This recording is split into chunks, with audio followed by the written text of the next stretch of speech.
ହ୍ୟୁମାନଙ୍କର ଜଣେ ମ୍ୟାନେଜର ପ୍ରମୋଦକୁ ବାଡ଼େଇଲେ। ଏଇଟା ତ ଖୋଲାଖୋଲି କଥା ଆଉ କ'ଣ? ନିର୍ବଳ ଉପରେ ଗୋଟେ ସବଳ ହବାଟା ଠିକ ନୁହେଁ। ଆମେ କଟକିଆ ପିଲା ଏସବୁ ସମ୍ଭାଳି ପାରିବାନି। ପଲିଟିକ୍ସ କରନି ହ୍ୟୁମାନ। ଆଇ ରିକ୍ୱେଷ୍ଟ କାହାକୁ ଲଇ କାହାକୁ ବାଡ଼େଇବା ଏ କରିବା ସେ କର। ମତେ ବହୁତ ଭାରି କଷ୍ଟ ଲାଗିଲା ଯେ ପ୍ରମୋଦ ଲିରିକ୍ସ ଭଲ ଷ୍ଟ୍ରଗଲର ଯେତେବେଳେ କଟକରେ ମୁଁ ଷ୍ଟ୍ରଗଲ କରୁଥିଲି ଲାଇନରେ, ଯେତେବେଳେ କାହାକୁ ଚିହ୍ନଥିଲି ଜାଣିଥିଲି, ଷ୍ଟ୍ରଗଲରଙ୍କ ଉପରେ ସମସ୍ତଙ୍କର ପାହାର ଆସେ। ଯେଉଁମାନଙ୍କର ବଡ଼ ବଡ଼ ହାତ ଥାଏ ସେମାନେ ତଳ ଲୋକମାନଙ୍କୁ ଯାହା କିଛି କରିପାରିବେ। ମୋତେ କହିଲେ ଜଣେ ରିନାଉନ୍ସମେଣ୍ଟ ସିଙ୍ଗର, ରିନାଉନ୍ସମେଣ୍ଟ ମାନେ ହ୍ୟୁମାନ, ଏଇଟା ତ ସମସ୍ତେ ମାନେ ଚର୍ଚ୍ଚା ଇଏ ମାନେ ୟୁଟ୍ୟୁବ ମାଧ୍ୟମରେ ଆମେ ଦେଖୁଛୁ ହ୍ୟୁମାନଙ୍କର ଜଣେ ମ୍ୟାନେଜର ପ୍ରମୋଦକୁ ବାଡ଼େଇଲେ। ଏଇଟା ତ ଖୋଲାଖୋଲି କଥା ଆଉ କ'ଣ? ପ୍ରମୋଦ ଗୋଟେ ସାନ ଭାଇଟେ ଆମର, ଲିରିକ୍ସଟିଷ୍ଟ ଜଣେ ଭଲ ପିଲା ବି। ମୁଁ ତା ସାଙ୍ଗେ ଯେତିକି ମିଶିଛି ଆମ ଇଣ୍ଡଷ୍ଟ୍ରିରେ ଗୋଟେ ନିର୍ବଳ ଗୋଟେ କାହା ତା ପାଖରେ ନିର୍ବଳ ଉପରେ ଗୋଟେ ସବଳ ହବାଟା ଠିକ ନୁହେଁ। ପ୍ରମୋଦଙ୍କର ଯଦି କିଛି ଭୁଲ ଥିବ ତାକୁ ଗୋଟେ ସମାଧାନ କରିପାରିଥାନ୍ତେ ଆମେ, କି ହ୍ୟୁମାନ ଭିତରେ ବସି ମାନେ ହ୍ୟୁମାନ ସାଗର ହେଉଛନ୍ତି ପଶ୍ଚିମ ଓଡ଼ିଶାର ସିଙ୍ଗର, ଆଉ ଓଡ଼ିଶାର ଆଗ ଧାଡ଼ିର ସିଙ୍ଗର। କଟକରେ ଆସି ରହିଲେ, କଟକ ହେଉଛି ଯେହେତୁ ଇଣ୍ଡଷ୍ଟ୍ରି, ଆଉ ହ୍ୟୁମାନ ସାଗର ବୁଦ୍ଧି ଦେବେ ଯେ ତାଙ୍କ ମ୍ୟାନେଜରକୁ ତମେ ପ୍ରମୋଦକୁ ବାଡ଼ାଅ, ଯଦି ବୁଦ୍ଧି ଦେଇଥିବେ ତାଙ୍କ ମ୍ୟାନେଜରକୁ ବାଡ଼ାଅ, ମୁଣ୍ଡ ଫଟାଅ। ଆମେ କଟକିଆ ପିଲା ଏସବୁ ସମ୍ଭାଳି ପାରିବୁନୁ। ଆଉ ସେ ସତକଟ ଜଗତସିଂହପୁର ପିଲା ବି ଆମେ, ମୁଁ ବି ଜଗତସିଂହପୁରିଆ, ତା ଘର ସେମାନେ ଏଗୁଡ଼ାକ ସବୁ ଠିକ୍ ଠିକଣା ନୁହେଁ। କଟକରେ ଦାଦାଗିରି କେବେଠାରୁ ଗଲାଣି। ଫିଲ୍ମ ଇଣ୍ଡଷ୍ଟ୍ରିରେ କିନ୍ତୁ ବହୁତ ଦାଦାଗିରି ହେଉଥିଲା ଆଉ ହେଉଥିଲା। ଏସବୁ ଦାଦାଗିରି ଭୁଲିଯାଅ, ତମେ ଜଣେ ସିଙ୍ଗର, ତମେ ଏଠି ଚାଲିଛ। ବହୁତ ବଡ଼ ବଡ଼ ସିଙ୍ଗର ଏସବୁ ଘଟଣା ଆଗରୁ କରିଥିଲେ, ତାଙ୍କ ଅସ୍ତିତ୍ୱ ନାହିଁ ଏବେ। ଚିଠା ତମକୁ କହିଦେବି କେତେବେଳେ କେମିତି ଅନ୍ୟମାନଙ୍କୁ ଏଜେଣ୍ଡା ଲଗାଉଥିଲେ, କେମିତି ବାଡ଼ଉଥିଲେ, ବହୁତ ପ୍ରଡ୍ୟୁସର ବହୁତ ଲୋକଙ୍କୁ ଟେକିଂ, ସେସବୁ ସମୟ ବଦଳିଗଲାଣି। ଯଦି ହ୍ୟୁମାନ ଏ ଭୁଲଟା ତୁମେ କରିଥିବ, ପ୍ରମୋଦକୁ ଆସି ଭୁଲ ମାଗି ମ୍ୟୁଚୁଆଲ ଅଣ୍ଡରଷ୍ଟାଣ୍ଡିଂ ହେଇଯାଅ। ଆଉ ସେ ପିଲାଟି ବି ଗୋଟେ ଜେଲ୍ ଯାଇଛି ତମ ପାଇଁ, ତମ ମ୍ୟାନେଜର ବାଡ଼େଇଲା, ସେ ପିଲାଟି କାହିଁ ଜେଲ୍ ଯିବ? ତାଙ୍କ ଘର ଲୋକ କାହିଁକି ଦୌଡ଼ିବେ? ତମେ ସେଲିବ୍ରିଟି ଅଛ, ତମେ ମଞ୍ଚକୁ ଯାଉଛ, ହଜାର ହଜାର ଲୋକଙ୍କ କତିରେ ଗାଉଛ। ଯେତେବେଳେ ପ୍ରମୋଦ ଗାଁକୁ ତମେ ଯିବ ଜଗତସିଂହପୁର, ଆମେ ସେଟିଂ କରିଦେବୁ, ତମେ ଜଗତସିଂହପୁର ପଶିଯିବ। ଆମେ ଜଗତସିଂହପୁର ସେଟିଂ କରିଦେବୁ ତମକୁ ଯେ ପ୍ରମୋଦକୁ ତମ ପିଲା ବାଡ଼େଇଥିଲା କଟକରେ, ଆମେ ସେଟିଂ କରିଦେବୁ ହ୍ୟୁମାନଙ୍କୁ ଆମେ ବାଡ଼େଇବୁ ଜଗତସିଂହପୁରରେ, ତମ ଦାନା ପାଣି ବନ୍ଦ ହେଇଯିବ। ଆମେ ତମକୁ ବହୁତ ଭଲ ପାଇବୁ ହ୍ୟୁମାନ, ତମେ ଭେରି କୁଲ୍ କ୍ୱାଇଟ୍, ସେଗୁଡ଼ାକ ମୁଣ୍ଡରେ ପୁରାଅ ନାହିଁ ଯେ ତମେ ଜଣେ ସେଲିବ୍ରିଟି, ତମର ବହୁତ ଲୋକ ଅଛନ୍ତି ଇଣ୍ଡଷ୍ଟ୍ରିରେ। ବେଳେବେଳେ ଲାଗେ ମୋର ବହୁତ ଲୋକ ଅଛନ୍ତି, ମୋର ବହୁତ ଲୋକ ସପୋର୍ଟ କରନ୍ତି, ମୁଁ ଯାହା ଚାହିଁବି ସେୟା କରି, ମୁଁ ଆଜି ଗୀତ ଗାଉଛି ବୋଲି ମୋର ଏତେ ଫ୍ୟାନ୍। ଭାଇ ଏଠି କେହି କାହାର ନୁହଁ। ତମ ଜାଗା ଯୋଉଠି ଥିଲା ପୂର୍ବରୁ ଆଉ କାହାର ଥିଲା, ତମେ ଯୋଉଠି ଅଛ ତମ ଜାଗା କୋଉଠି ରହିବନି, ଆଉ ଗୋଟେ କିଏ ଆସିବ। ଏ ଟ୍ରେଣ୍ଡ ଲାଗିଛନ୍ତି। ଯୋଉ ଫ୍ୟୁଚର ଇନ୍ ଆସିବନି କି, ଏଇ ଯୋଉ ପିଲାଟିକୁ ବାଡ଼େଇ ଦେଇଥିବ, ସେଇ ପିଲାଟି ଯେତେବେଳେ ଗୋଟେ ବଡ଼ ଜାଗାରେ ଥିବ, ତମର ହିଁ ଅସୁବିଧା କରିବ, ଆଉ କାହାର ନାହିଁ। ତେଣୁ ମ୍ୟୁଚୁଆଲ ଅଣ୍ଡରଷ୍ଟାଣ୍ଡିଂ କର। ଆମେ ସବୁ ଭାଇ। ହ୍ୟୁମାନ ଗୋଟେ ଯେହେତୁ ଭଲ ପିଲା, ତମ ଘର, ତମ ଦ୍ୱାର ସବୁ ଆମେ ଜାଣିଛୁ। ତମ ଗୁରୁ ହେଉଛନ୍ତି ପଙ୍କଜ ଝାଲ, ହାତ ଧରି ତମକୁ ହାରମୋନିୟମ ଶିଖେଇଛନ୍ତି। ପଙ୍କଜ ଝାଲ ଆମ ରୁମମେଟ୍, ଆମେ ତାଙ୍କ ସହିତ ଦାଦା କେତେ ଭଲ। ତେଣୁ ହ୍ୟୁମାନ ଏସବୁ କୁବୁଦ୍ଧି ଶୈତାନୀ ବୁଦ୍ଧି କେବେ କରନି। ଜଣେ ସିଙ୍ଗର, ଜଣେ ବହୁତ ଭଲ, ଶୈତାନୀ ବୁଦ୍ଧିରେ କାହାକୁ ବାଡ଼ିଆ ପିଟା ଏସବୁ କରନି।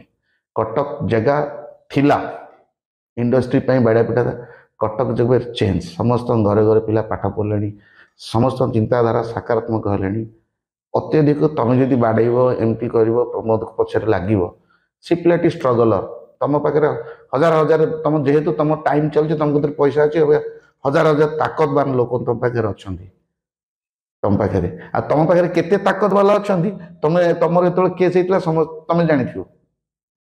ତମର ଗୋଟେ ପାରିବାରିକ କେସ୍ ହେଇଥିଲା, ଥାନାକୁ ଯାଇଥିଲ, ତମ ପାଖରେ କେତେ ତାକତ ବାଲା ଅଛନ୍ତି ତମେ ଜାଣିଥିବ।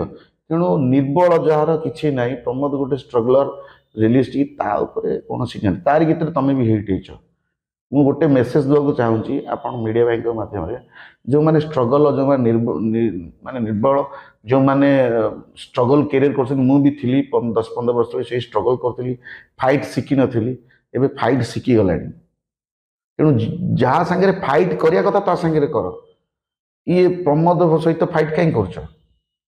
ଇଏ ଗୋଟେ ନିର୍ବଳ ପିଲା, ये गोटे सान भाईटे लिरिक्सटिस्टे सी कौन हो पारे ना कहीं ताको बाड़े देल भारी कष्ट लगला ता घर द्वार ता ये आमको बाड़े दब 10 वर्ष तक आम भी माड़ खाई जाइचु जो भाई मैंने माड़ आमको देते ना सिनेमा लाइन एबे पाद तले आसी मुंडिया मारुଛନ୍ତି पाद तले मुंडिया मारुଛନ୍ତି आसिकी से एत दादागिरी करते सिनेमा लाइन खाइबा को पाऊना पेट्रोल नहीं पकड़ कर्म गुड़ाक सब चलती जोड़ा करते भविष्य पूर्व भविष्य चलती तेणु से सब कथा छाड़नी तुम से सब कथा करनी तुम टाइम अच्छी तुम भल गाउच भल पैसा कमाउच ता नुह कि तुम पावर अच्छी गोटे निर्बल पिला को स्ट्रगल को तुम बाड़े दब तुम किला तुम टाइम फसब तुम जापर ना तुम किला केमती नहीं जीव तुम जापर नहीं कटकिया माने कटकिया भाई माने बाड़े दिखती जो भाई भाई चिन्हा हो जाती ना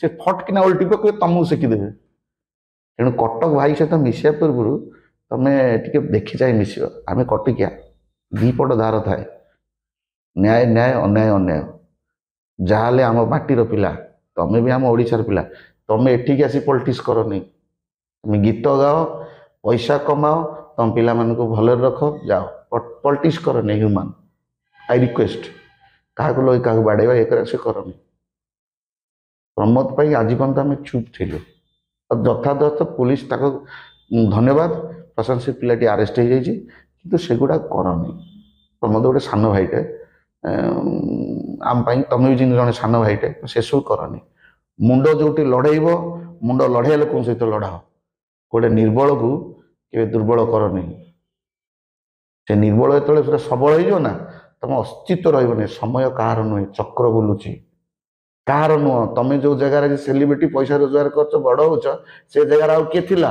आ तुम जगार आउ किए आसब मो जगार किए आसब से सब ऊपर लिखाई ये फिल्म इंडस्ट्री आम देखुचु अन्य मान अस्तित्व केमती जो मैंने राज करुले सिनेमा इंडस्ट्री पेट्रोल पकड़ ना केवल कर्म जो मान सिनेमा इंडस्ट्री किसी नाला से राजा प्लेट पूछा को आसते प्रोड्यूसर से कारण से सुफल कर भल काम जो भल काम जी मंद काम सब ये अच्छी जो मैंने राजा दिन देखे होते आम इंडस्ट्री राजा खाया पाऊना ह्यूमान गणी गणी की तुम देख जो मानकर किसी ना से उत्थान पतन रही कैरियर तुम से भावनी मुझे हाथ जोड़ी ह्यूमान कहूँ जदि तुम बुद्धि तुम मैनेजर पिटी दे तुम दिने जा प्रमोद सहित मिसी जाओ भल कि कथा ही जाओ भाई मो सान जहाँ समय अनुसार है प्रमोद भल मिसी जाओ एहिपरि अपडेट सिनेमा खबर जानिबा पई आम चैनल को लाइक शेयर एंड सब्सक्राइब करंतु।